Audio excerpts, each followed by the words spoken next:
Glória a Deus, graças e paz a todos. Maravilha, né? Que culto maravilhoso. Tá de parabéns os obreiros aí. Mandaram ver, hein? Isso é que tiveram pouco tempo para ensaiar. Imagina se marcar com antecedência. Aí o negócio vai arder em chamas. Que benção. Se não der, não tem problema não, Roger. Bem, vamos pôr de pé mais uma vez aí. Vamos orar. Senhor, nós rendemos graças, Pai, ao Teu nome, pela oportunidade e privilégio, Senhor, de nos reunirmos, ó Deus, como igreja, como corpo de Cristo, para juntos adorarmos e glorificarmos o Teu nome.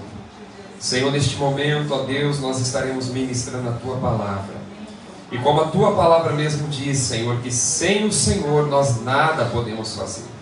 Eu tenho esta convicção no meu coração, Jesus, que se o Senhor não nos inspirar, se o Teu Espírito não for conosco, meu Deus, nós nada podemos fazer. Por isso eu te peço, amado Espírito Santo, ministra comigo, Senhor, nesta noite.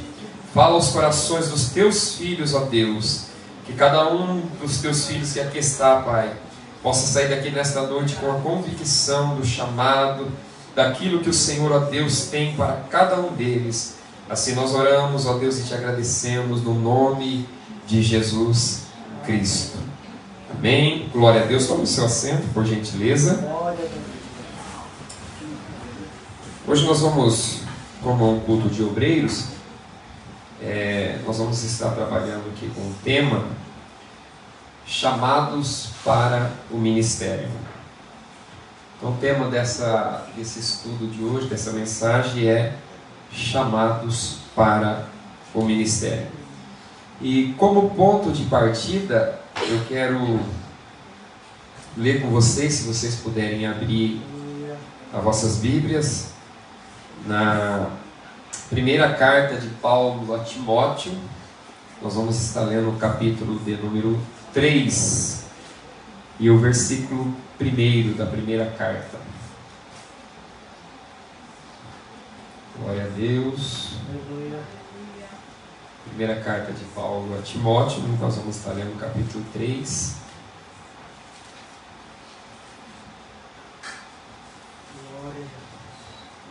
Amém? Diz assim: esta é uma palavra fiel. Se alguém deseja o episcopado, excelente obra deseja. Eu vou ler mais uma vez. Esta é uma palavra fiel. Se alguém deseja o episcopado, excelente obra deseja. Até aqui, depois nós vamos estar lendo mais algumas passagens bíblicas.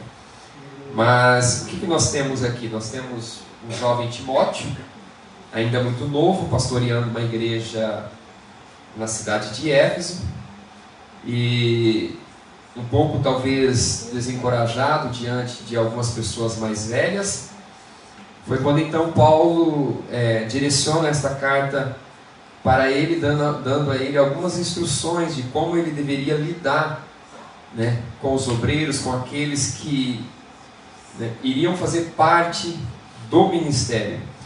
E é interessante nesse capítulo de número 3, aqui Paulo está falando aqui acerca dos bispos e dos diáconos. Ele começa dizendo o seguinte: esta é uma palavra fiel. Se alguém deseja um episcopado, ou, vou traduzir para vocês, se alguém deseja algum ofício, algum ministério, né, essa pessoa, ele está desejando excelente obra deseja, ou seja, uma pessoa que almeja fazer parte do ministério, estar no ministério, ele está fazendo uma coisa boa.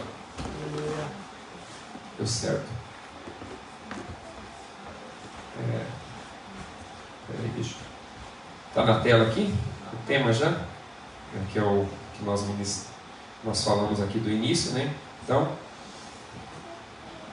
aqui voltando. Aí o apóstolo Paulo, ele inicia dizendo o seguinte, que o tal que deseja ingressar no ministério, Ele está desejando algo que é excelente, algo que é honroso, algo que é bom, né? É interessante e é importante as pessoas ter o desejo de fazer parte do ministério, de fazer parte da obra de Deus, do reino de Deus. Então ele inicia dizendo o seguinte: esta é uma palavra fiel, se alguém deseja o episcopado, excelente obra deseja. Então o que é ministério, né? Para nós darmos início aqui. E o que vem a ser ministério? Ministério, como vocês estão vendo aí, eu coloquei. Ministério vem do grego, que significa diaconia, que significa serviço, tarefa ou função.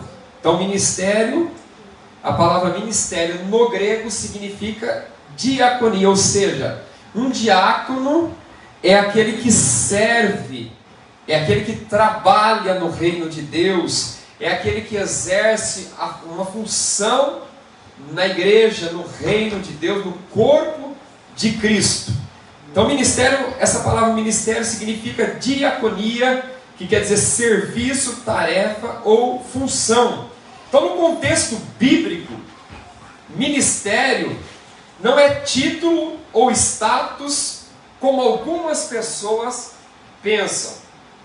Então, ministério, para começo de conversa, não é status, não é algo assim, não é glamour, como algumas pessoas pensam que é. Então, ministério, mas é servir, é serviço, ou servir a Deus e ao próximo. Então, ministério, o que é ministério? Ministério é servir a Deus em primeiro lugar, né? É servir a Deus em primeiro lugar e também ao próximo. É você estar de prontidão para poder responder, ou seja, ajudar ao próximo. E também estar de prontidão a atender o chamado de Deus, sensível à voz de Deus, para estar servindo a Ele naquilo para o qual Ele o chamou.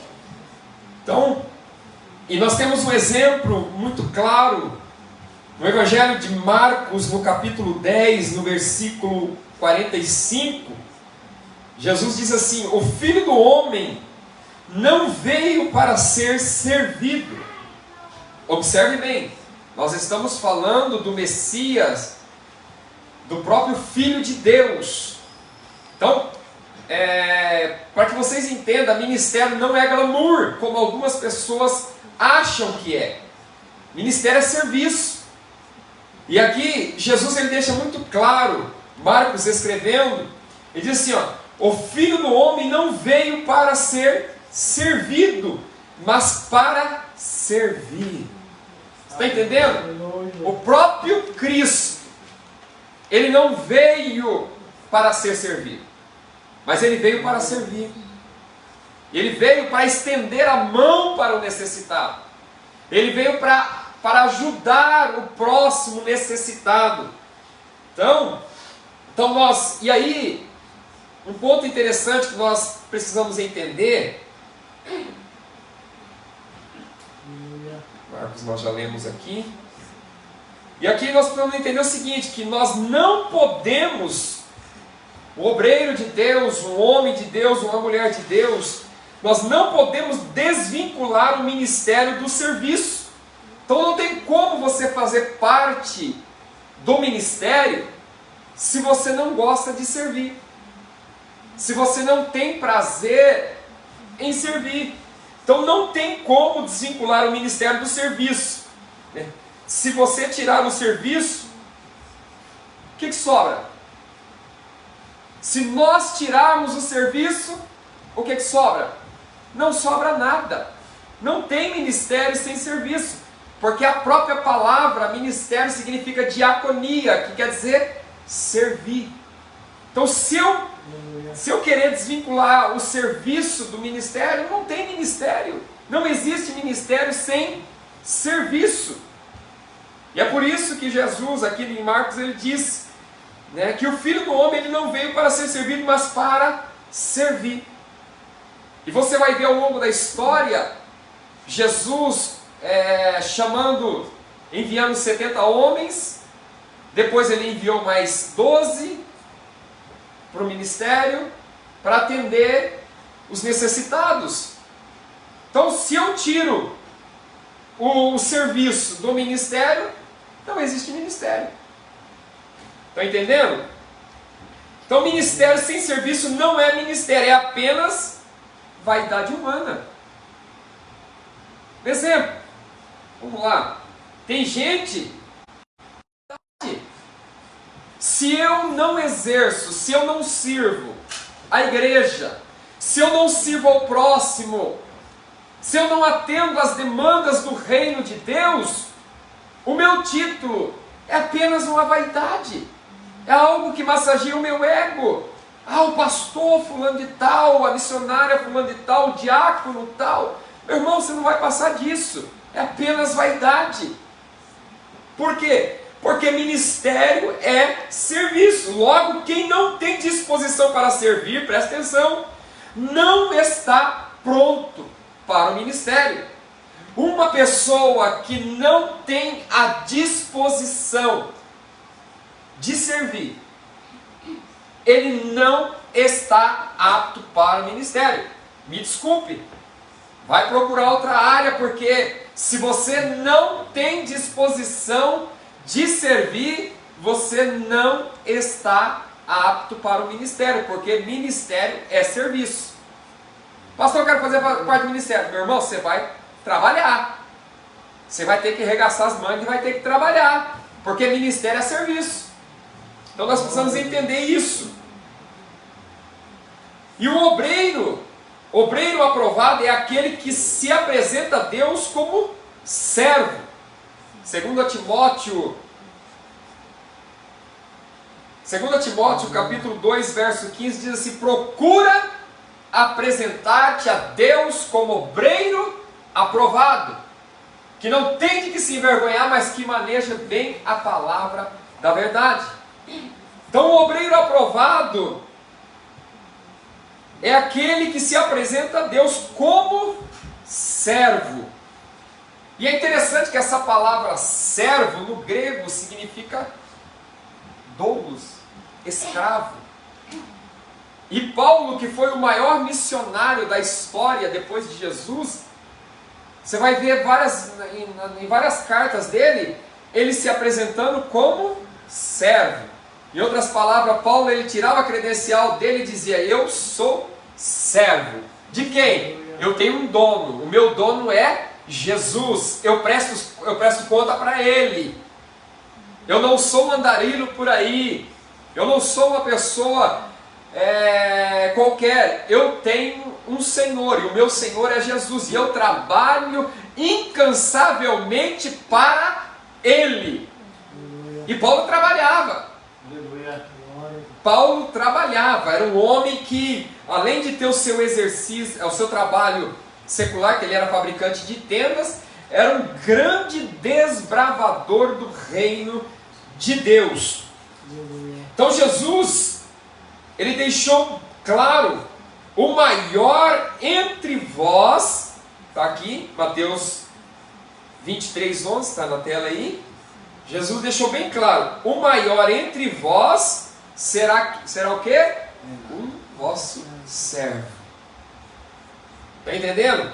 Parece que vai na contramão. Quanto mais título você tiver, quanto mais eminência ou em evidência você estiver, mais servo você se torna. Mais servo você se torna. E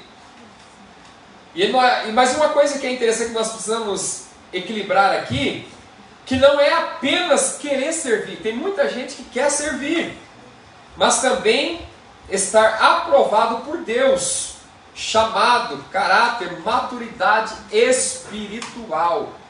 Uma pessoa, ela precisa ter maturidade, e é por isso que Paulo, ele vai dizer aqui, na carta ao Timóteo, que ele diz assim que a pessoa não deve ser um neófito, um novo convertido, um obreiro. Você não pode convocar para o ministério um novo convertido, uma pessoa inexperiente. A pessoa precisa ter maturidade espiritual para entender e compreender, né, o que Deus quer para a sua vida. Nós estamos falando apenas a princípio de ministério, de chamado. E o obreiro verdadeiro, o homem de Deus, uma mulher de Deus, não busca reconhecimento humano, mas ele busca a aprovação do Pai. Por quê? Porque quando eu busco a aprovação humana, eu me decepciono ao longo da caminhada. Porque o homem, ele vai te decepcionar. Mas quando o teu foco é Cristo, quando você trabalha com o coração voltado para Ele, sabendo que é para Ele, que a recompensa vai vir dele, não do teu pastor, não de fulano de tal, mas é Deus que recompensa. Irmãos, e se tem um patrão que não deve nada para ninguém, esse patrão é Deus. Se tem alguém que você pode entrar sem medo, é no ministério de Deus. É trabalhar para Deus, porque Deus, ele não deve nada para ninguém. Deus não deve nada para ninguém. Então o obreiro verdadeiro, ele não busca reconhecimento humano, mas a aprovação do Senhor. Porque o que acontece? Vamos lá voltar aqui um pouquinho. Se a gente for olhar na ótica humana, hoje nós temos assim, igrejas enormes, com não sei quantos mil membros e coisa tal, que a gente olha e fala, poxa, eu quero seguir esse modelo de igreja. Mas dentre essas igrejas enormes que nós temos, quantos escândalos nós já vimos? E aí, se você vai olhar para um homem chamado Isaías, ele profetizou 800 anos, mais ou menos, antes de Cristo. Ele disse, porque um menino nos nasceu. Agora imagine, pense comigo, esse camarada profetizando, aí alguém vai procurar, ele disse assim, porque o menino nos nasceu. Ele está dizendo que o menino já havia nascido. Aí vamos procurar esse menino no palácio. Olha, aqui não nasceu ninguém, vamos procurar. Imagine a chacota que esse camarada levou. Ele morreu e as pessoas ainda estavam falando mal dele. Mas esse cara é um mentiroso. Na ótica humana, o ministério de Isaías era um ministério falido. Um ministério que não tem cabimento. Esse cara está profetizando que algo nasceu, mas não havia nascido. E por que não dizer de Jeremias? Você vai olhar para o Jeremias, um cara solitário, que vivia mais preso do que solto, que foi até expulso da sua casa, pelos seus familiares, sozinho. Na ótica humana, você vai olhar para... Não, esse cara tem alguma coisa errada com ele, o ministério desse cara está falido. Se nem a sua família acredita nele, na ótica humana era um ministério falido, um cara que não tinha sido aprovado por Deus. Só que na verdade, os céus estavam sobre ele. Os homens não o aprovaram. Os homens não davam valor para Jeremias nem para Isaías. Eu poderia citar inúmeros deles. Mas os céus olhavam e diziam, eu estou contigo. Os céus diziam, ó, continua, porque ainda que eles te rejeitem, eu sou com você. Continua abrindo, fala e não temas, porque eu sou contigo. Diferente de alguns que a gente olha e fala assim, está dando certo. Esse é o modelo que eu quero seguir, isso aí Deus deve estar no negócio. Aí Deus olha e fala, eu não estou nesse negócio. Então, se é aprovado por Deus, o obreiro verdadeiro, ele não busca esse reconhecimento humano, mas a aprovação de Deus. Ah, irmãos, e quando Deus aprova, é coisa linda. É melhor ter a aprovação de Deus é melhor ser aplaudido por Deus do que pelos homens. É melhor os céus te aprovar do que os homens te aprovar. Porque quando Deus bate o martelo, ninguém pode impedir. Então há pessoas dispostas a servir, mas sem preparo. Tem pessoas que têm vontade de fazer parte, mas precisa preparo. E tudo na vida existe um tempo, existe um preparo. Davi, antes de assumir o trono, ele levou anos para ele assumir o trono. José, acho que 13 anos, se não me foge a memória, Davi 17. Todos eles passaram por um período de tempo, de preparo. Então é preciso preparo. A gente se preparar também. Por isso Paulo, e é por isso que Paulo, ele vai orientar Timóteo no capítulo 5, na primeira carta de Timóteo, no capítulo 5. Ele diz assim, ó, a ninguém imponhas precipitadamente as mãos. Está entendendo? Não coloque as mãos de forma precipitada sobre qualquer pessoa. Essa pessoa ela precisa, né, ter maturidade espiritual. Aleluia. Ela precisa ter, né, um preparo, tem que ser treinado. Amém? Agora vamos para o outro tópico. Nós falamos sobre ministério. E agora nós vamos falar sobre o chamado. O que é chamado? E aqui nós temos a palavra chamado, do grego eklesis, significa convocação, convite ou vocação dada por Deus. Então significa convocação, convite ou vocação dada por Deus. Agora o chamado, irmãos, existe o chamado universal, aquele que Deus chama a todos. Jesus disse: vinde a mim, todos vós que estáis cansados e oprimidos, eu vos aliviarei, e aquele que vem a mim de maneira alguma eu o lançarei fora. Então existe o chamado universal. 1 Pedro 2,9 diz assim: mas vós sois a geração eleita, o sacerdócio real, a nação santa, o povo adquirido, para que anuncieis as virtudes daquele que vos chamou das trevas para a sua maravilhosa luz. Esse é um chamado universal. Deus chama todos, né? E é quando o Senhor separa alguém para um propósito específico. Aqui nós vamos falar agora, dando continuidade no ministério. Seja para a salvação, como eu já falei, o chamado universal, que Deus chama todos. Deus amou o mundo de tal maneira que deu seu Filho unigênito para que todo aquele que nele crê não pereça, mas tenha a vida eterna. Seja para a salvação, seja para a santidade ou para uma missão no seu reino. Então, existe o chamado universal, aquele que Deus chama todos para a salvação. Existe aquele chamado que é um chamado específico, que Deus chama pessoas específicas para um determinado ministério. Exemplo, nós temos Abraão. Deus chamou Abraão, né, para ser o pai da fé. Nós temos Moisés. Moisés foi chamado para ser o libertador de Israel. Nós temos Davi. Deus o chamou para ser o homem segundo o seu coração, para liderar a nação de Israel. E dentre outros, muitos outros, como já citei também, Jeremias, que Deus o chamou desde o ventre da sua mãe. Então existem alguns chamados. E a origem do chamado.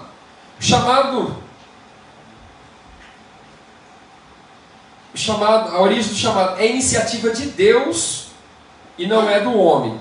Então o chamado ministerial não vem dos homens, mas de Deus. Ou seja, não é eu que escolho você, não é eu que olho para você e digo: poxa, você vai dar um bom obreiro, acho que você tem tal. Não, a origem é Deus que escolhe, é Deus que separa, como o caso de Jeremias, né? Deus havia escolhido Jeremias desde o ventre da mãe dele. Eu coloquei aqui Hebreus 5,4: e ninguém toma para si esta honra, senão o que é chamado por Deus, como Arão. Hebreus 5,4. Então observe aqui que a origem do chamado é Deus que chama o homem.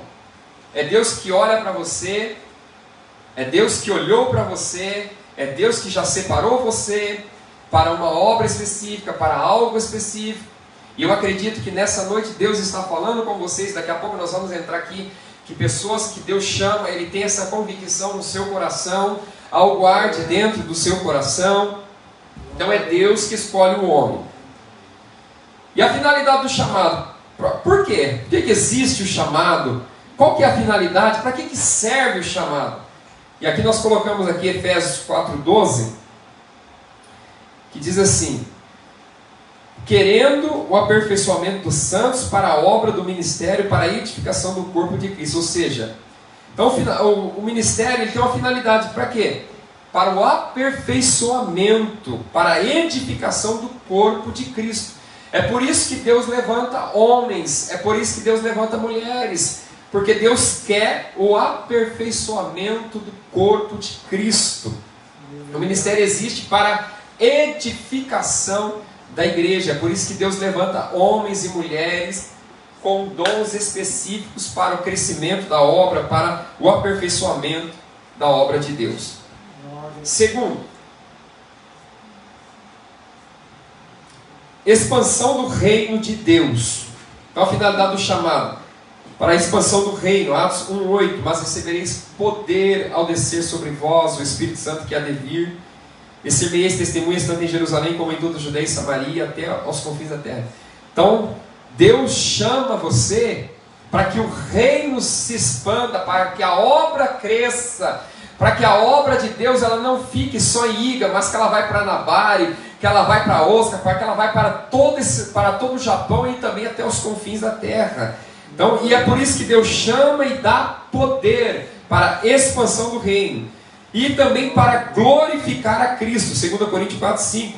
Porque não nos pregamos a nós mesmos, mas a Cristo Jesus, de glorificar o Filho de Deus aqui na terra, de expandir a obra do reino de Deus aqui nesta terra. Todos nós. Então, todo chamado é antes de tudo para servir a Deus e ao próximo, como eu já disse. Nem todos são chamados para o mesmo ofício, mas todos são chamados a viver para a glória de Deus. Todos nós somos chamados para viver para a glória de Deus. 1 Coríntios 12:4-7. Ora, há diversidade de dons, mas o Espírito é o mesmo, e há diversidade de ministério, mas o Senhor é o mesmo. Então nós vamos apresentar aqui alguns tipos de chamado ministerial. Primeiro é que nós temos os apóstolos, profetas, evangelistas, pastores, mestres e doutores. Nós estamos falando de ministério. Então vamos lá. Então, segundo Efésios aqui 4:11-12, né? A Bíblia diz que Deus, ali temos uma especificação de alguns ministérios que Deus separou: apóstolos, profetas, evangelistas, pastores e doutores. Qual que é a função do apóstolo? A função do apóstolo, então, é ser enviados para abrir caminhos e estabelecer igreja. Que hoje é o missionário, é aquele que é enviado por Deus, que vai na frente como um desbravador, como um... Me ajuda aí, irmão Celso, artilheiro? Da Forças Armadas? Que vai na frente, artilharia, né? Então, é aquele camarada que vai na frente, é aquele que vai abrindo o caminho, que vai estabelecendo igrejas, né, na terra. Essa é a função do apóstolo. Como eu já disse, Paulo foi um grande desbravador. E o segundo, nós temos os profetas, é aquele que proclamam a palavra de Deus com ousadia e discernimento, é aquele que fala com ousadia, aquele que prega com ousadia a palavra de Deus e com discernimento. E o terceiro, nós temos os evangelistas, é aquele que tem o foco, né, na pregação do evangelho e no alcance dos perdidos, é aquele que, né, que tem a finalidade de alcançar, de ir atrás daqueles que se encontram perdidos, de pregar a palavra de Deus com ousadia, de resgatar as almas do poder do inferno. E depois nós temos os pastores, que é aquele que cuida do rebanho, guiando, protegendo e alimentando espiritualmente. Depois nós temos aqui os mestres e doutores, que é aqueles que ensinam e fundamentam a igreja na palavra de Deus. Agora vamos aqui, e além desses nós temos outros também, né? Está em Romanos 12:6, não vou estar lendo agora. Características de um chamado. E aquilo que eu quero falar agora. Características de um chamado. Pastor, como que eu posso ter certeza que eu fui chamado? Como eu tenho certeza que Deus me chamou? Talvez você está me ouvindo hoje, você ainda não faz parte do ministério. Mas há uma convicção dentro de você. Há algo que queima no teu coração, na tua alma. Quando eu iniciei no ministério como cooperador em 1998, algumas pessoas, os irmãos, os obreiros ficavam bravos comigo, que eu não parava na igreja. Eu chamava para pregar num lugar, no outro, falava: irmão, você tem que parar na igreja, porque A gente quer levantar você no ministério. Eu digo, eu não quero esse negócio para mim. Não, mas você tem chamado. Então as pessoas já identificavam isso na minha vida. E eu não queria. E aí foi indo que não teve por onde escapar. Começando como cooperador em 98, depois em 2002 nós fomos consagrados ao diaconato. E aí não tinha jeito de parar. Então, mas dentro de mim, por mais que eu dizia não, que eu não queria, mas no meu coração havia algo queimava dentro de mim. Algo queimava. E havia também alguns que Deus levantava para profetizar para mim, não algo que eu não sabia, mas algo que já estava dentro de mim. Eles vinham para simplesmente profetizando, confirmando aquilo que estava no meu coração. Você quer ver um exemplo? Claro, Jeremias capítulo 20, verso 8 a 9. Diz assim, ó: Porque desde que falo, grito e clamo violência e destruição, porque se tornou a palavra do Senhor um opróbrio para mim, um ludíbrio todo o dia. Aquilo se tornou um fardo pesado, porque Jeremias ele profetizava, ele proclamava ao povo que viria violência, que eles seriam levados cativo, e aquilo se tornou algo muito pesaroso para ele, se tornou uma pessoa desprezível, odiada no reino. E aí, ele dizia, eu preciso parar com esse negócio. Verso 9: Então disse eu, não me lembrarei dele, não quero mais nem saber do Senhor, não quero mais saber de palavra, não quero pregar, não quero fazer mais nada. E não falarei mais no seu nome, mas isso foi no meu coração como fogo ardente, encerrado nos meus ossos, e estou fadigado de sofrer e não posso. Ou seja, algo queimava. Senhor, eu não falo mais, mas não tinha como ficar de boca fechada, porque estava queimando. Senhor, eu não profetizo, mas como não profetizar se está pegando fogo aqui dentro? Eu fui chamado para profetizar. Está entendendo? Talvez eu estou falando para pessoas aqui nesta noite que não fazem parte do ministério, mas esse fogo está queimando dentro de você. Fica tranquilo. Talvez você esteja no processo de José. Talvez você esteja no processo de Davi. Mas no tempo certo, Deus vai te levantar. Deus vai te levantar. Então fique tranquilo. Então a primeira característica de um chamado é a convicção interior. A convicção interior, você sente no teu coração, você sente dentro de você que algo queima acerca do ministério, acerca da obra de Deus, de trabalhar no reino de Deus.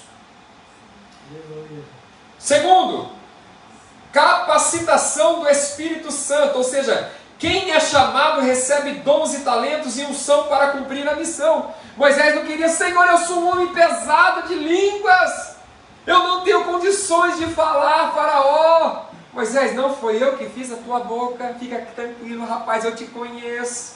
Sou eu que estou te chamando, sou eu que vou te levar para falar para Faraó, sou eu que vou te capacitar, então fica sossegado, Moisés. Então, Deus, todo aquele que é chamado por Deus, recebe das mãos de Deus uma ferramenta para fazer a obra de Deus. Aleluia. Você tem um talento, você tem algo de Deus, talvez você não usa. Talvez o teu machado caiu na água lá e você precisa de um Eliseu para ajudar você, esse machado flutuar. Mas você tem uma ferramenta, Deus lhe deu uma ferramenta. Atos 1:8, mas recebereis poder ao descer sobre vós e ser-me-eis testemunhas. Ou seja, aquele que é chamado de Deus recebe poder, capacitação do Espírito Santo para responder ao chamado, para cumprir a missão para a qual Deus o chamou. Aleluia. Terceiro, confirmação. O chamado ele costuma ser confirmado por outras pessoas, líderes espirituais, né? 1 Timóteo 4,14. Não despreze o dom que é em ti, o qual te foi dado por profecia com a imposição das mãos do presbitério. Timóteo recebeu o chamado, mas a confirmação veio pela imposição de mãos do presbitério. Então a igreja confirma, Deus ele confirma. Deus dá sinais para uma pessoa que tem o chamado, paz interior e frutos que testificam a autenticidade do chamado. Então você vai frutificar, você que é chamado por Deus. E agora eu não estou falando para obreiros, eu estou falando para você que tem um chamado, que essa convicção interior arde no seu coração. Você vai frutificar. E alinhamento com a palavra. O chamado nunca contradiz as escrituras. Até esqueci de colocar no slide aqui. Alinhamento com a palavra. Então o chamado ele nunca vai contra as escrituras sagradas. Ah, Deus está me chamando, né, eu preciso fazer isso, fazer aquilo. Não, irmão, se está fora, se tá fora da palavra de Deus, cai fora. Né? Mesmo que alguém chegue e te profetize algo, chamando para algo assim, que contradiz a palavra, pula fora. Porque o chamado ele nunca vai na contramão da palavra de Deus. 2 Timóteo 3, 16 e 17 diz assim, ó, por que não vai contra? Porque a palavra de Deus, de Gênesis e Apocalipse, ela é inspirada por Deus. Então uma pessoa que tem o chamado de Deus, ele é alinhado, ele anda em alinhamento com as escrituras sagradas. E aquele que recebeu de Deus o chamado, ele precisa responder em obediência. Eis-me aqui, envia-me a mim, Senhor, como fez Isaías, o profeta Isaías. E aqui nós temos a responsabilidade do chamado. Vamos caminhar para o final aqui. Qual que é a responsabilidade? A primeira responsabilidade do chamado. A responsabilidade de um chamado é algo muito sério na vida cristã. Quando Deus chama alguém, Ele não apenas convida, mas também confia uma missão que deve ser cumprida com zelo e obediência. O homem de Deus, uma mulher de Deus, ele precisa ter essa responsabilidade, ele precisa ter zelo pela obra de Deus, ele precisa ser uma pessoa e precisa cumprir esse ministério em obediência e fidelidade a Deus. Como Jeremias até o final, Moisés, Paulo, como o Diácono Celso leu aqui, ele foi obediente ao chamado dele. E no final da sua carreira, todos haviam abandonado ele. Ele disse assim, ó, eu combati o bom combate, acabei a carreira e guardei a fé. Desde agora a coroa da justiça está reservada a mim. Não somente a mim, mas a todos aqueles, que também amarem a sua vida. Então, primeira responsabilidade do chamado, a pessoa precisa responder em obediência. Segundo, consciência da responsabilidade. Quem é chamado precisa entender que não é um título ou posição, como eu falei, não é glamour, irmãos, mas um compromisso diante de Deus e das pessoas. Um chamado envolve servir, cuidar de vidas, ensinar a palavra e ser exemplo. Parece um pouco meio chato aqui, porque nós estamos dando estudo, então às vezes fica assim. Aleluia. Mas vamos lá, vamos caminhar para o final aqui. Então é consciência da responsabilidade do chamado. Você precisa ter consciência. E obediência a Deus. A responsabilidade principal é obedecer ao propósito do chamado, sem buscar interesses pessoais. Ah, irmãos, aqui tem muita gente escorregando. Pessoas que começaram bem, receberam talentos, dons de Deus, mas se perderam ao longo da caminhada. Esqueceram que o ministério é serviço e acabaram que se perderam. Então a responsabilidade principal é obedecer ao propósito do chamado, sem buscar interesses pessoais. Não é para mim. Como disse, não vivo eu, mas Paulo diz, não vivo eu, mas Cristo vive em mim. Então nós não podemos buscar interesses pessoais. O chamado não é para engrandecer o homem, mas para glorificar aquele que o chamou. Quando você exerce bem o teu papel, quando você trabalha em prol do reino de Deus, você não está glorificando o pastor, você glorifica o Deus que te chamou. Aleluia! Aleluia! Glória a Deus. Terceiro, santidade e testemunho. O chamado exige uma vida de santidade e coerência, pois quem lidera ou serve influencia outros. Aquele que está servindo, aquele que está liderando um grupo, ele está influenciando outras pessoas. É por isso que o obreiro de Deus, ele precisa ser exemplo.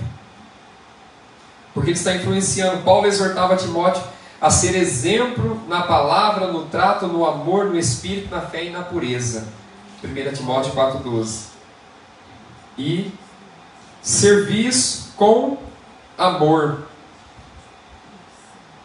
A essência do chamado é servir. Jesus mesmo disse: o Filho do Homem não veio para ser servido, mas para servir, como eu já li. E o último tópico aqui: todo aquele que é chamado. Ah, nisso aí eu estou fora. Não, você não está fora não. Todos nós somos chamados por Deus. Lembra do chamado universal? Todos.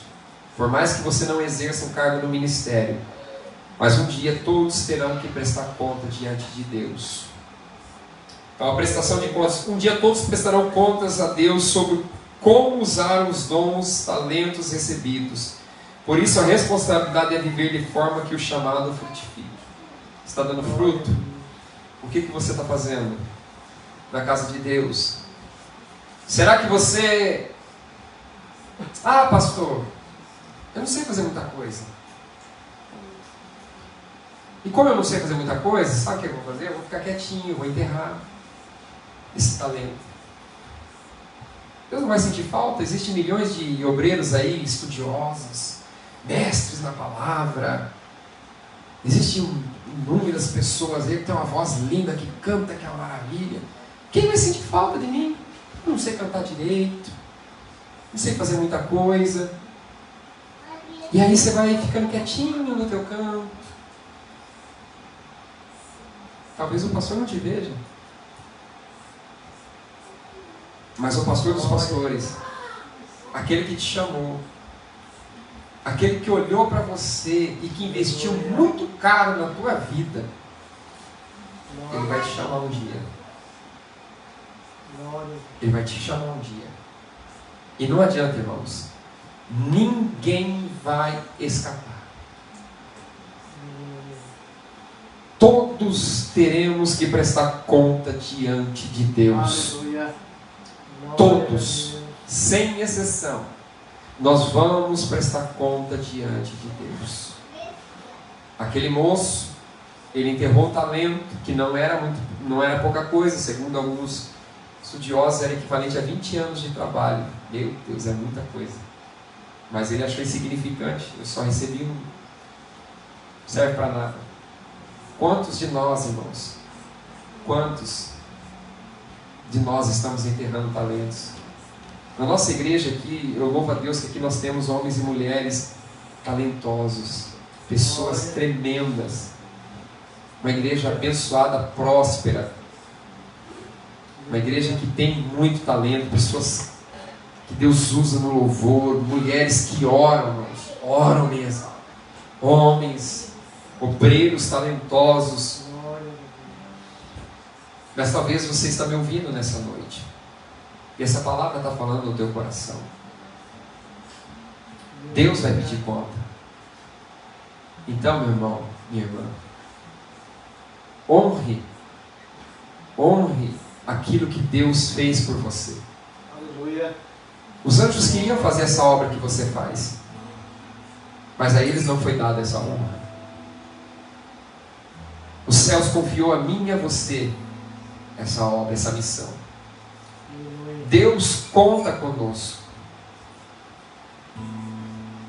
Ide por todo mundo, fazer discípulos. Deus conta comigo. Deus conta com você. Pastor, eu não faço parte do ministério. Não, meu irmão. Você não precisa fazer parte do ministério para servir a Deus.